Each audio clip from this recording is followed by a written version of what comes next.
Kanpainan esan genuen inor gehiago etxerik gabe gera etzedin urratsak emango genituela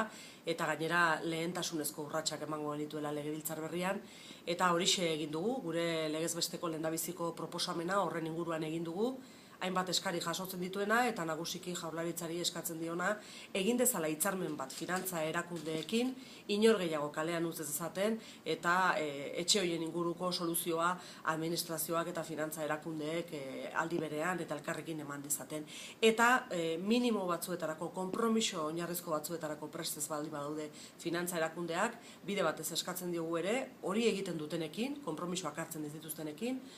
dituzten harreman finantzieroak eten ditzatela. Funtsean, beste gauza batzuren artean hori da, gure legez besteko lehendabiziko proposamenak proposatzen duena edo mahai gainean jartzen duen gaia, ahaztu gabe sakonean dagoena eta da, etxebizitza duin bat izateko eskubidea benetan egikaritzeko lege baten beharra daukagula.